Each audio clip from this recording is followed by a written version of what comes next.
구약 성경에 보면 출애굽기에 하나님께서는 이스라엘 백성이 이 광야를 지나면서 성막을 만들도록 말씀하십니다. 그래서 그 성막을 천으로 만들어서, 가죽으로 만들어서 접을 수 있고 이동할 수 있게 하신 것이죠. 그래서 광야길 40년 기간 동안 머물 때마다 성막을 짓고 그곳에서 제사를 드립니다. 그러니까 하나님이 그것을 짓게 하셨을 뿐만 아니라 레위 지파를 구별하셔서 그 성막을 관리하고 제사를 관장하게 합니다. 연이어서 45절부터 47절까지 말씀을 보면 우리 조상들이 그것을 받아 하나님이 그들 앞에서 쫓아내신 이방인의 땅을 점령할 때에 여호수아와 함께 가지고 들어가서 다윗 때까지 이르니라. 다윗이 하나님 앞에서 은혜를 받아 야곱의 집을 위하여 하나님의 처소를 준비하게 하여 달라고 하더니 솔로몬이 그를 위하여 집을 지었느니라. 이 성막은 출애굽 당시 광야를 지날 때에만 쓴 것이 아니라 가나안 땅에 들어가서도 계속해서 사용하고, 언제까지 사용하냐면 사울 왕을 지나 다윗 왕 때까지도 이 성막을 사용합니다. 그 다음에 다윗의 아들인 솔로몬 때에 이르러서 이제는 직접 나무와 돌과 이제 여러 가지 장신구를 통하여서 성전을 짓습니다. 그러니까 성막으로 지금까지는 예배를 드리다가 하나님이 허락하셔서 성전을 짓게 됩니다. 이 성전을 지어서 심지어는 예수님 당시까지 맨 처음에 솔로몬의 성전이 있었고, 그 다음에 또 수르바벨 성전이 있었고, 그리고 또 하나님 환상 가운데 보여주시고, 또 하나님께서는 헤롯 성전에 이르기까지 그 성전에 대한 모습을 계속해서 보여주십니다. 오늘 말씀에서는 그걸 뭐라고 표현하고 있냐면 증거의 장막, 하나님의 처소, 하나님을 위한 집으로서 하나님이 성전을 짓게 하셨다라고 구약의 성전에 대하여서 설명해 주십니다. 그런데 48절 말씀에 보면은 이 구약의 성전에 대해 이렇게 말씀하십니다. 그러나 지극히 높으신 이의 손으로 지은 곳에 계시지 아니하시나니 선지자가 말한 바. 그러니까 그렇게 거룩한 장소라고 하나님이 지으라고 하셔서 성막도 지었고 성전도 지었고 하나님이 이 제정해 주신 그 치수 그대로, 모양 그대로 지었는데 하나님께서는 그 곳에, 사람이 손으로 지은 곳에 계시지 않는다라고 말씀하십니다. 그러니까 한마디로 그 구약시대부터 내려오는, 당시에는 헤롯 성전이었겠죠, 성전에 하나님은 안 계신다라고 얘기를 하시는 것입니다. 하나님이 성전에 임하신다고 믿고 있었는데 그 하나님이 성전에 계시지 않다고 이야기하고 계신 것이죠. 그런데 이 뜻은 무엇인가? 스데반이 전하고 있는 이 내용은 무엇인가? 하나님이 성전에 임해 주셨지만 성전에만 계신 것은 아니다라는 뜻입니다. 첫 번째 뜻은 성전에만 계신 것이 아니다라는 것입니다. 그래서 오늘 말씀에 뭐라고 표현하냐면 하나님께서는 하늘을 보좌 삼고 땅을 발등상 삼아서 천하와 만물 속에 임재하신다라는 것이죠. 이것은 굉장히 중요한 의미를 가지고 있습니다. 왜냐하면 유대인들이 이 성전을 보면서 어떤 생각을 가지고 있는지를 하나님이 스데반의 입술을 통해 말씀하고 계신 것입니다. 처음에 하나님이 성전을 지으라고 했을 때에는 그 어려움 속에서 어떻게 해서든지 하나님 명령하신 대로 순종하는 마음으로 지었습니다. 성막도 성전도 지었죠. 그리고 그곳에서 제사를 드리며 하나님의 임재를 구하며 겸손함으로 찬양하며 기도하며 나아갔습니다. 그런데 어느 순간부터는 이 성전의 의미는 무엇이냐면 하나님의 성전을 통해 하나님의 음성, 하나님의 임재하심을 경험하고 그것을 온 세상 가운데 빛으로 선포하며 하나님의 영향을 나타내는 것을 하나님은 뜻하셨는데 유대인들이 이제부터는 어떻게 생각하는가? 방향이 바뀐 거예요. 성전을 중심으로 온 땅과 만물을 다스리시는 하나님의 권능을 바라보는 것이 아니라 세상의 중심이 성전이라는 것입니다. 무슨 소리냐면 하나님은 성전에만 계시다는 거예요. 그렇기 때문에 성전에 꼭 가야 되고 이 성전만이 거룩한 곳이며 이 성전을 통해서만 하나님의 거룩한 백성으로서의 인정과 능력이 나타나고 이 성전을 관리하는, 이 성전을 소유하고 있는 유대인들만이 진정한 하나님의 백성이라는 것이죠. 그러니까 성전을 하나님의 거룩한 임재하심으로 온 땅과 만물에 대한 사랑을 나타내시는 하나님의 은혜를 구하는 것이 아니라 오히려 성전에 하나님이 계시다는 것을 이용해서 그것을 우상시하여서 성전의 거대함을 자신들의 능력인 것처럼, 비록 우리가 포로가 돼 있다 할지라도, 우리가 누군가의 지배를 받는다 할지라도 우리는 언젠가는 하나님의 거룩한 백성은 우리밖에 없기 때문에 우리만이 하나님의 이 거룩함을 나타나게 될 것이다 라고 이야기하는 것입니다. 이것은 무엇을 의미하는가? 결국은 자신이 하나님을 따르려는 순종의 마음이 아니라 하나님이 내 의지와 나의 거룩함에 나의 어떤 자격의 증거물로 삼는다는 것입니다. 하나님을 내 마음대로 움직인다라는 것이지요. 그렇기 때문에 하나님께서는 더 이상 이 성전에 이 우상화되는 것을 원하지 않으신다는 것입니다.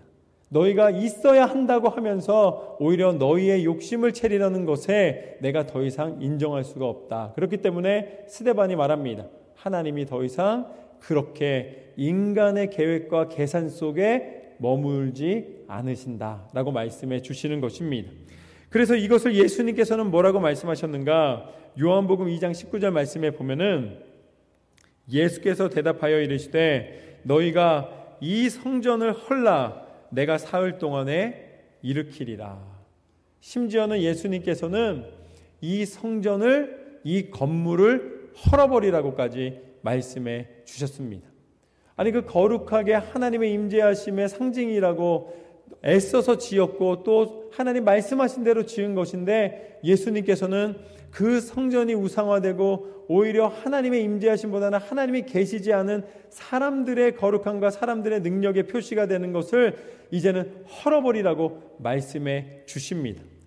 그러면 그 성전을 헐어버린다면 구약의 성전은 더 이상 예수님이 말씀하시는 교회가 아니라면 예수님은 과연 무엇이 우리에게 교회임을 알려주시기를 원하시는가?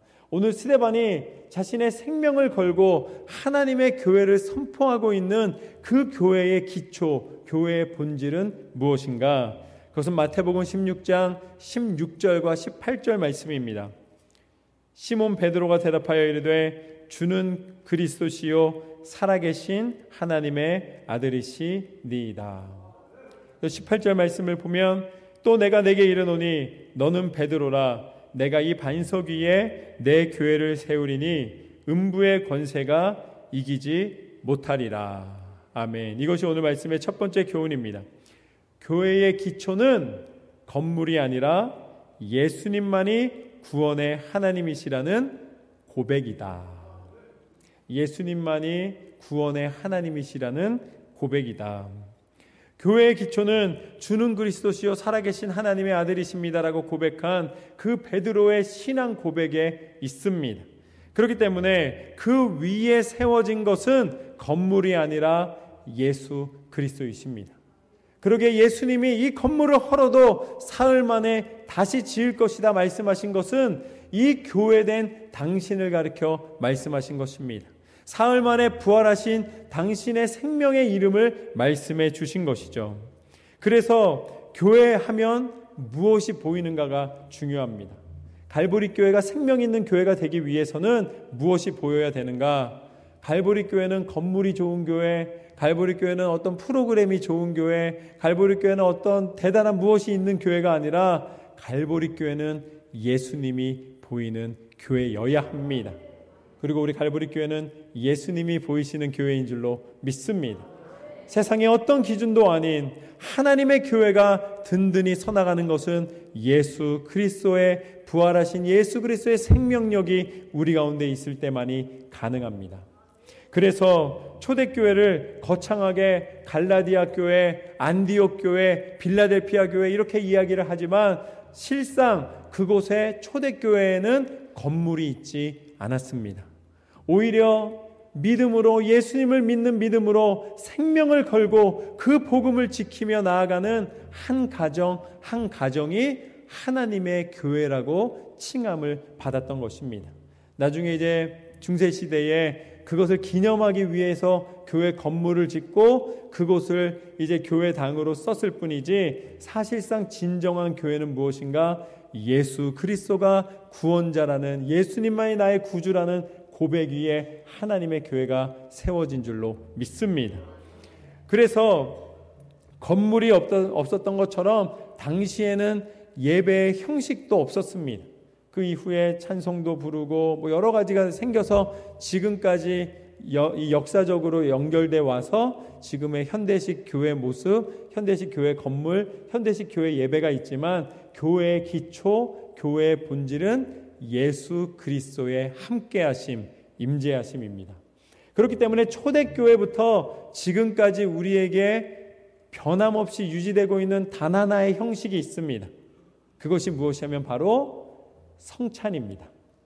예수님이 마지막 십자가에 달리시기 전에 떡을 떼시며 이 떡은 내 몸이다, 너희에게 주는 생명이다 말씀하셨고, 잔을 나누시며 이것은 내 피로 세운 언약이다, 십자가의 죽음을 말씀하시면서 절대로 포기하지 않으시는 예수 그리스도의 사랑을 알려주셨습니다. 그러기에 우리가 예수 그리스도께서 이 땅 가운데 오셔서 우리와 함께 하심을 지금도 잊지 않고 기억하며 지금도 예수님의 임재하심을 고백하는 그 성찬 예식이 바로 이 교회의 기초와 본질에 가장 가깝고 우리가 소중히 여기고 함께 그 예식을 통하여 예수 그리스도와 하나됨을 고백하고 있는 것이죠. 교회가 교회다워지는 것은 어떠한 형식도 아닌 예수님을 닮고 예수님을 만나고 예수 그리스도의 임재하심을 고백하는 것입니다. 그래서 오늘 스데반은 그렇게 공격을 당하고 그렇게 괴로움을 당한다 할지라도 스데반은 자신이 공격당하는 것이 교회를 공격하는 것을 알고 있었기 때문에 그 교회를 지키기 위하여, 그 고백을 지키기 위하여 타협하거나 멈추지 않습니다. 예수 그리스도의 복음만이 구원의 유일한 능력이며 하나님의 교회임을 선포합니다. 스데반이 그렇게 하나님의 교회에 예수 그리스도의 생명의 능력을 선포하였을 때에 어떠한 일이 벌어졌는가? 57절과 58절 말씀을 보면 그들이 큰 소리를 지르며 귀를 막고 일제히 그에게 달려들어 성 밖으로 내치고 돌로 칠새 증인들이 옷을 벗어 사울이라는 청년의 발 앞에 두니라. 사람들은 스데반을 향하여서 돌을 던졌습니다. 그런데 스데반은 그 날아오는 돌을 막고 있는 것이죠. 자신이 그 고통과 괴로움이 있다 할지라도 지금 하나님의 교회를 선포하지 않으면 안 되는 것이었습니다. 여기서 내가 타협하면 결국은 하나님의 진리는 선포될 수 없다는 것을 알았기에 스데반은 끊임없이 또 선포하고 부르짖고 돌을 맞으면서도 멈추지 않는 모습을 보게 됩니다. 이것이 스데반이 감당하고 있는 교회의 모습이었습니다. 그런데 이때 우리는 질문을 하게 됩니다. 그것이 무엇이냐면 도대체 스데반 외에 나머지 6명의 집사는 어디 있느냐는 것입니다. 그들이 성령 충만했고 인격적으로나 아니면은 그 책임감이나 이 모든 것이 탁월했기 때문에 선발되었는데, 그렇게 구별되어 세워졌는데 그들의 모습이 보이지 않습니다. 거기에다가 12명의 사도도 이 자리에 보이지가 않습니다. 끊임없이 스데반이 돌을 맞고 있는데 아무도 눈에 띄지 않는 것을 보게 됩니다. 아마도 그들은 이 스데반의 죽음을 바라보고 있었을 것입니다. 그런데 예수님이 십자가에 달려 죽으실 때랑은 다른 마음이었을 것입니다. 왜냐하면 그들이 무서워서 피하거나 그들이 죽을까봐 두려워서 이 도망쳐 있는 것이 아니었습니다. 왜냐하면 그 이후에 그 집사들과 한 명을 빼고는 그 집사들과 그 제자들 중에서도 순교자로 하나님 앞에 헌신했기 때문입니다. 그럼 그 당시에 무엇을 하고 있었는가? 아마 스데반의 죽음을 보면서 그들은 자신의 죽음의 자리를 예비하고 있었던 것입니다. 스데반이 저렇게 죽는 것처럼 나도 주의 복음을 증거하며 죽음의 자리를 찾아가야겠구나. 그래서 그들이 흩어져서 죽음의 자리를 찾아가게 됩니다. 그리고 스데반을 보면서 아마 기도하고 있었을 것입니다. 그리고 각자가 그 맡은 바 사명을 감당해야 되는 그 아픔과 책임 속에서 그 큰 사역의 무게감 속에서 그들은 견디며 함께하고 있었던 것이죠. 여러분, 우리가 한 교회 된다는 것은 무엇을 의미하는가? 서로를 위하여 기도하고 자신에게 주어진 하나님이 주신 책임과 사명을 끝까지 감당하는 것인 줄로 믿습니다. 그래서 끝까지 봐야 하는 것이죠. 만약에 그들이 희생하거나 순교하지 않았다면 도망간 것이 맞았겠지만 그 자리에 스데반의 역할과 또한 남은 제자들과 집사들의 역할이 있었다는 것입니다. 교회는 혼자 거룩함을 드러내는 곳이 아니라 함께 협력하며 각자의 자리를 지켜 나가는 것입니다. 거기에다가 이 당시에 스데반이 죽을 때에 이 사울이라는 청년이 그곳에 있었다고 오늘 말씀에서는 묘사하고 있습니다. 그가 바로 나중에 사도 바울입니다. 그런데 이 사울은 돌을 들어서 스데반에게 던지는 것도 하지 않았습니다. 손에 피도 묻히지 않았다는 것입니다. 돌을 던지는 행위도 하지 않았습니다. 오히려 돌을 던지는 사람들이 잘 던질 수 있도록 옷을 맡아주었습니다. 더 세게 던지라고 그런 이 계산과 또 이 능력이 있었습니다. 그렇기 때문에 사도 바울은 더 괴롭힐 수 있는 방법이 무엇인가를 기가 막히게 아는 사람이었습니다. 예수님의 제자들을 핍박하는 사람이었고 그리스도인들은 어떻게 해서든지 한 명이라도 더 잡아다가 괴롭히고 그들을 죽이는 것이 사명으로 여기던 사람이었습니다. 핍박자였고 이 제자들의 입장에서는 원수였습니다.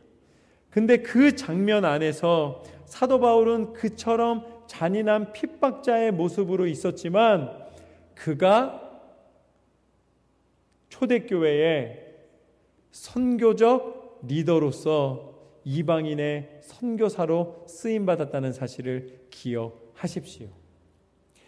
인간적인 눈으로는 이 사울은 도저히 변화될 수 있는 사람이 아니었습니다. 오히려 반대편의 원수 같은 사람이었습니다. 더 큰 죄를 짓는 사람이었습니다. 그런데 하나님의 시선 가운데에서는 하나님의 교회라는 그 모습 안에서는 예수 그리스도의 공동체라는 모습 안에서는 그 당시에 핍박자였던 사울도 그 자리에 있었다는 사실을 기억하십시오. 그렇기 때문에 이 초대교회는 우리가 생각하는 상식과 판단을 넘어서는 하나님의 공동체였습니다. 이것이 오늘 말씀의 두 번째 교훈입니다. 교회는 영적 공동체이다. 교회는 영적 공동체이다. 교회는 한 팀이 되게 하시고 한 모임이 되게 하시고 한 공동체가 되게 하시고 그것을 통하여서 하나님의 일을 이루어 가십니다.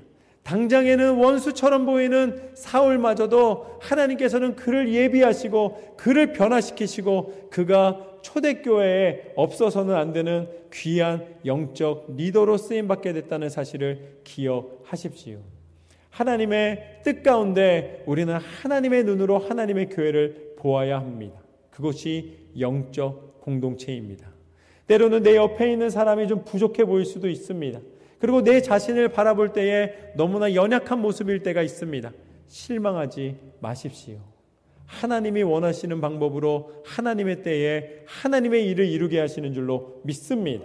내가 행하는 것이 아니라 성령이 행하시는 것이며 내가 계획하는 것이 아니라 하나님의 뜻에 순종할 때에 하나님께서 영적인 눈을 뜨게 하시고 하나님의 뜻을 분별케 하시고 그 가운데 하나님의 일을 나타내시는 줄로 믿습니다. 교회는 영적 공동체입니다.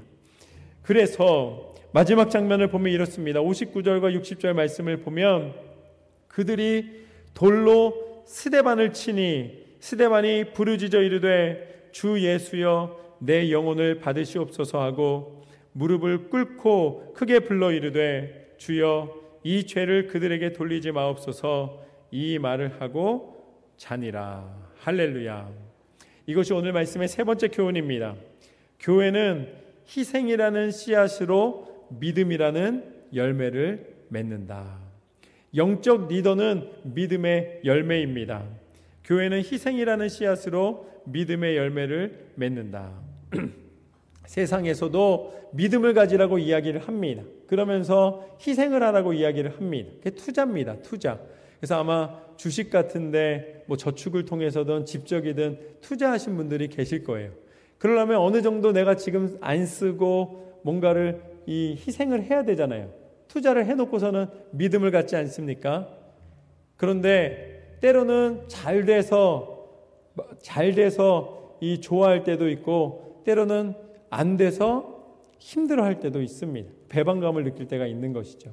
세상도 희생을 요청하지만 세상은 언제나 이 희생의 끝은 배반이나 아니면은 절망이나 좌절로 연결될 때가 많습니다.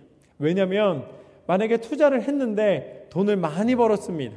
그래서 행복할 것 같아요. 돈이 많으면 행복할 것 같은데 이 여러 가지 이야기를 들어보면은 돈이 많아서 행복한 사람이 거의 없습니다. 왜냐하면 사람은 만족이 없기 때문이죠. 많으면 더 많기를 원하고 더 많으면 더 많기를 원하고 그러니까 더라는 거 참 신비로운 글자예요. 더 많으면 더더고 더 더면 더더더고 계속 끝이 없어요. 욕심이라는 것은 끝이 없습니다. 그리고 자식 농사도 어떻습니까? 젊은 날에 얼마나 시간과 정성과 모든 걸 다 투자합니까? 마치 보상받을 것처럼. 그런데 자식이 보상하시덥디까? 자식은 자식의 삶이 또 커지는 거예요. 귀해지는 거. 자신들의 삶이 더 바빠지는 것이죠. 우리가 기대했던 것과 이 현실이 다를 때가 얼마나 많이 있습니까? 그러나 하나님 앞에 여러분이 희생하는 것, 하나님 앞에 헌신하는 것, 하나님 앞에 드린 것에 대하여서는 후회도 하지 마시고 아쉬워도 하지 마시기를 주님의 이름으로 축복합니다. 왜냐하면 하나님이 다 알고 계십니다. 제가 하나님을 대신해서 말씀해 드리겠습니다. 딸아, 내가 다 안다. 아들아, 내가 다 안다. 하나님은 다 알고 계십니다.